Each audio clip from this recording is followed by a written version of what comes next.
Hola, soy JP Martínez de el podcast de Romanos 1:16. Muchas gracias por estar conectado una vez más con nosotros en el programa consentido de todos los latinoamericanos que aman la infalible, suficiente e inerrante palabra de Dios. Únete el día de hoy como patrocinador y accede a contenido exclusivo en www.patreon.com/JPauloMartínez. Disfruta del siguiente episodio que hemos preparado especialmente para ti.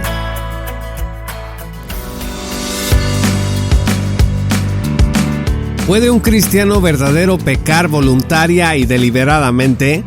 La respuesta corta es sí puede, pero no debe. De hecho, la mayoría de los pecados que cometemos los cristianos son pecados voluntarios y deliberados. Usted lo puede comprobar en su última confesión de pecados ante Dios. ¿Recuerda usted por qué pecados le pidió perdón al Señor? ¿Acaso no eran pecados que usted permitió en su vida de forma voluntaria y deliberada? Discúlpeme si le estoy haciendo recordar cosas desagradables, pero es necesario para ilustrar este punto. Y si acaso la respuesta es que no, pues lo insto a revisar más atrás en su vida para que reconozca que sí han existido lamentablemente pecados voluntarios y deliberados.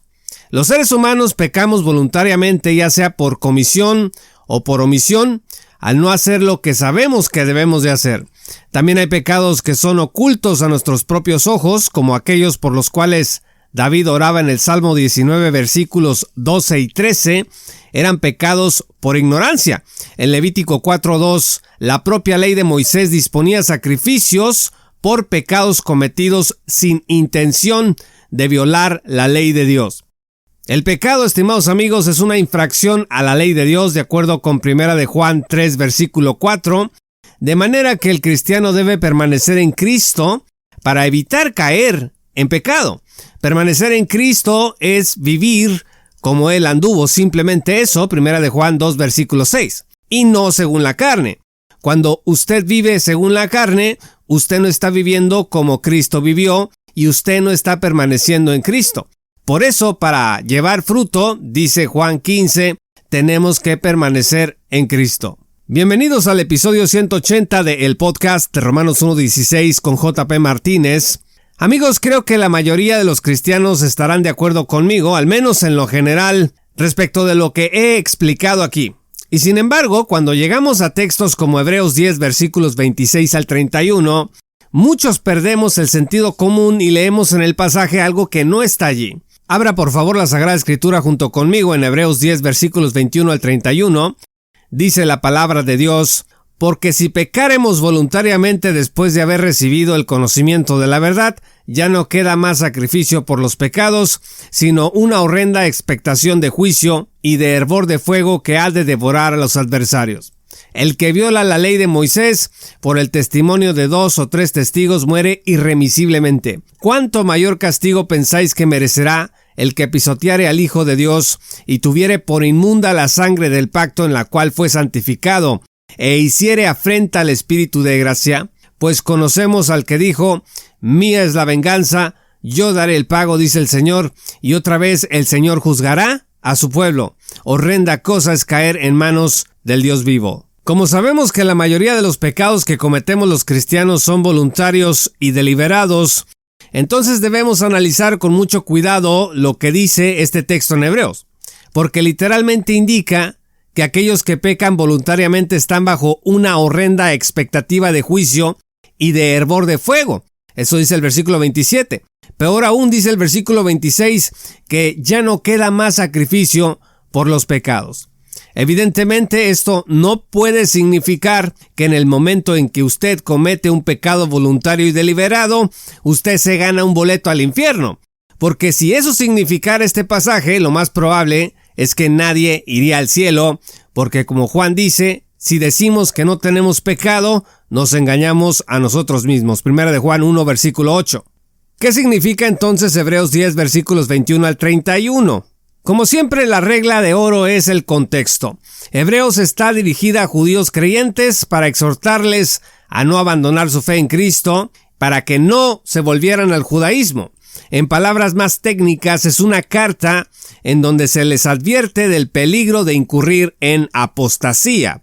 Cristo, estimados amigos, dice Hebreos, es superior a todo aquello en lo que hayan creído los judíos bajo la ley. Les voy a mencionar nada más algunas cosas que Hebreos nos dice al respecto. Dice Hebreos que Cristo es superior a los ángeles. Vea Hebreos 1, versículos 4 al 6. Dice que es superior a Moisés. Hebreos 3, versículos 3 al 6. Dice que es superior al sacerdocio levítico. Hebreos 7, versículos 11 al 28. Dice que es superior al tabernáculo terrenal. Hebreos 9, versículos 11 al 12. Dice que es superior al sacrificio de animales. Hebreos 9, versículos 23 al 28. Dice que es superior al pacto antiguo, Hebreos 8, versículo 6, superior a los antiguos patriarcas, Hebreos 11, versículos 39 al 40, superior al sistema ceremonial, Hebreos 10, versículos 1, 18, y así le podemos seguir en todo este contexto maravilloso, en donde Hebreos habla es una tesis acerca de la superioridad de Cristo. Por supuesto, no puedo dejar de mencionar que Cristo es superior a cualquier otro sumo sacerdote, de acuerdo con Hebreos 4, versículos 14 al 16.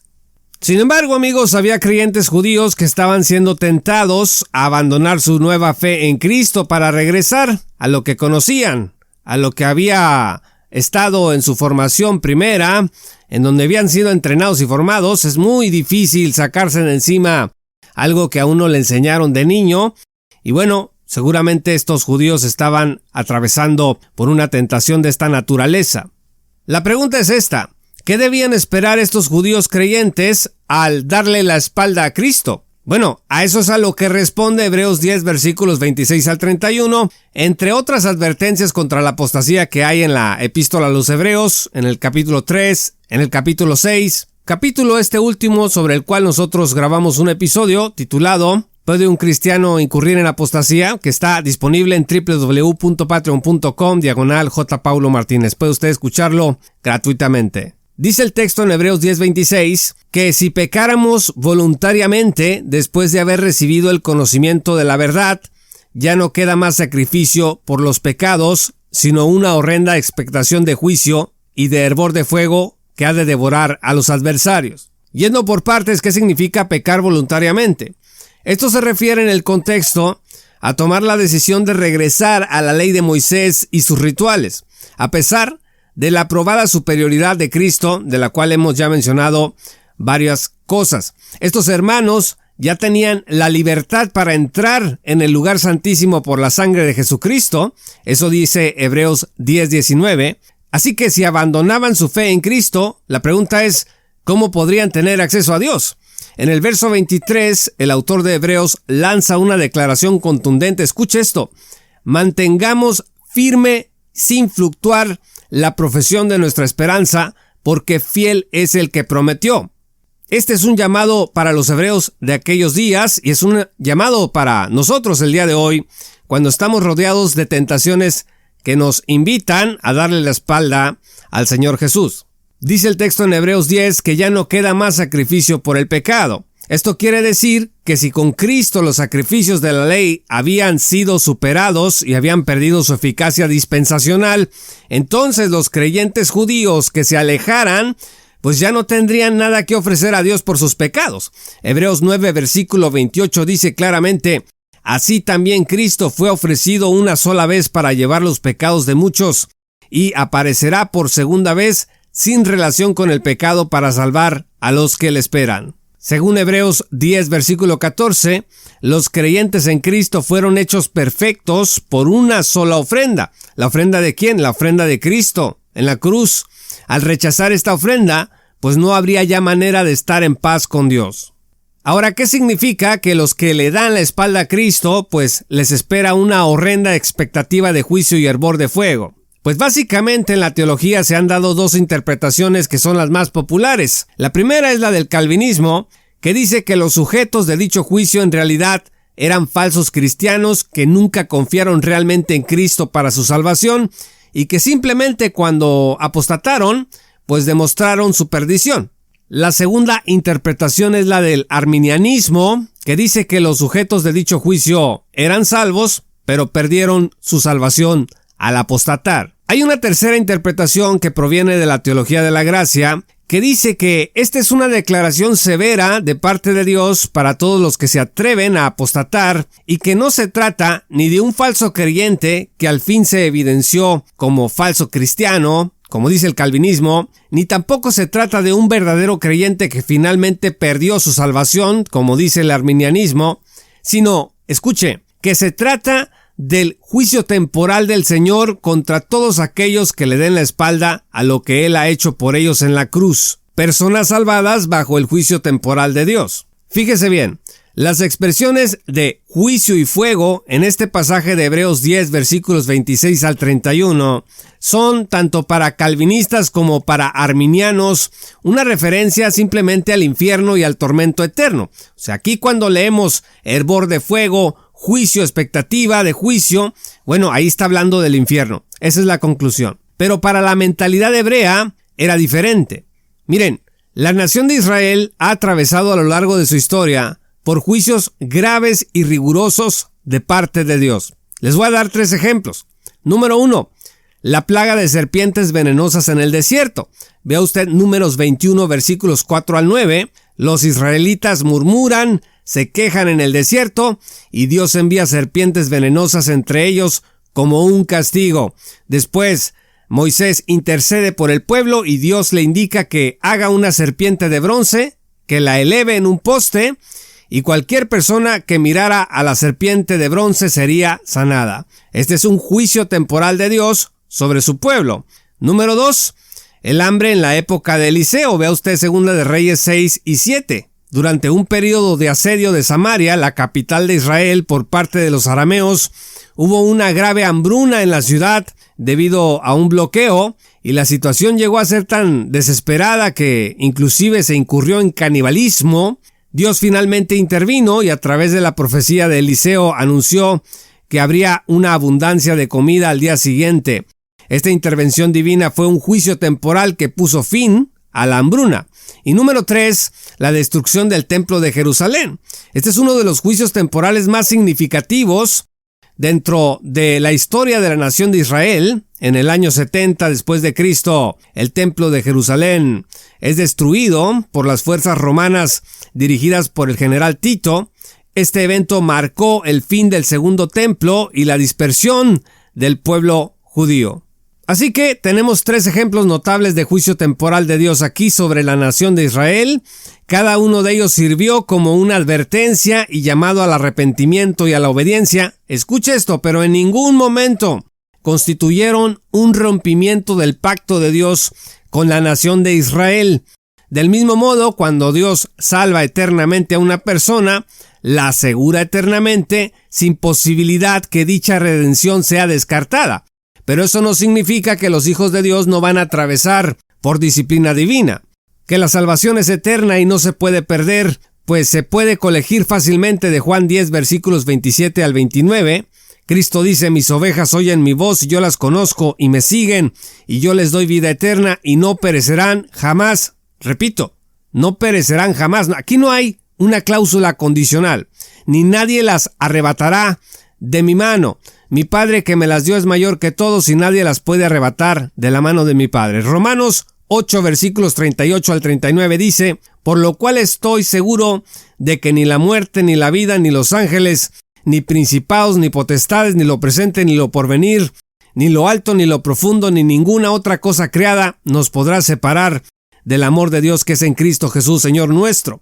Y Efesios 1, versículos 13 al 14 dice que habiendo oído la palabra de verdad, el evangelio de vuestra salvación, y habiendo creído en él, fuisteis sellados, dice, sellados con el Espíritu Santo de la promesa, que es las arras de nuestra herencia hasta la redención. ¿Hasta cuándo? Hasta la redención de la posesión adquirida para alabanza de su gloria. Amigos, lamentablemente la iglesia ha perdido muchas veces de vista la doctrina de los juicios temporales de Dios sobre su iglesia. El cristiano se maravilla de la fidelidad y paciencia de Dios hacia Israel cuando lee el Antiguo Testamento, a pesar de la apostasía de Israel y la rebeldía de esta nación. Pero cuando habla de la fe y el pecado de la iglesia, de los cristianos en esta dispensación de la gracia, Este cristiano actúa y piensa como si Dios hubiese cambiado y como si ahora Dios hubiera condicionado su favor eterno y pactual a la obediencia del hombre pecador. Sobre la expresión, amigos, hervor de fuego, que muchos cristianos asocian de inmediato con el infierno, tenemos que entender que es una expresión que se usó en el Antiguo Testamento para hablar de los juicios temporales de Dios sobre Israel. Es decir, cuando usted lea la palabra fuego en la Biblia, tiene que entender el contexto, porque a veces sí se refiere a la condenación eterna, pero muchas veces se refiere a un juicio o prueba temporal. Jeremías 5:14 dice: Por tanto, así dice Jehová Dios de los ejércitos, por cuanto vosotros habéis dicho esto, he aquí yo pongo mis palabras en tu boca por fuego, dice por fuego, y a este pueblo por leña, y los consumirá. Aquí está hablando de que el pueblo será consumido por el fuego de la palabra de Dios. Evidentemente no se refiere a la condenación eterna. Isaías 1:31 dice: Y el fuerte será como estopa, y su obra como chispa, y ambos serán encendidos juntamente, y no habrá quien apague. Desde luego, amigos, no todos los juicios de Dios sobre los hombres son juicios temporales. Los juicios temporales solo son sobre aquellos que forman parte de su pueblo porque han entrado en una relación de pacto con Él a través de la fe. 2 Timoteo 2:13 afirma: Si fuéremos infieles, Él permanece fiel. Él no puede negarse a sí mismo. ¡Qué maravillosa promesa! El juicio temporal de Dios, en suma, puede traer consigo una doble consecuencia. 1. La consecuencia en esta vida, que puede ser la enfermedad, la pobreza e inclusive una muerte prematura, como pasó en Hechos 5, versículos 1 al 11, con Ananías y Zafira. Y número 2, el juicio temporal de Dios después de la muerte en el tribunal de Cristo, que indica pérdida de recompensas. Dice 1 Corintios 3, versículo 13, que la obra de cada uno será probada por el fuego. Aquí está claro que fuego, pues no se refiere al infierno ni a la condenación eterna, sino a un juicio temporal de Dios sobre sus hijos. El texto, pues naturalmente, hablando de este juicio temporal, pues habla de un castigo por pisotear al Hijo de Dios, la sangre del Hijo de Dios, y a la luz de todo lo anterior es muy viable que la interpretación de la teología de la gracia de Hebreos 10, versículos 26 al 31, sea la mejor opción. Los cristianos deben tener cuidado de no apartarse de Cristo en ningún momento, y deben saber que el juicio de Dios será la consecuencia si no abandonan el camino hacia la apostasía. Dice el texto en Hebreos que el creyente fue santificado en la sangre del pacto, vea usted Hebreos 10, versículo 29, pero que Dios se vengará, y dice que juzgará ¿a quién?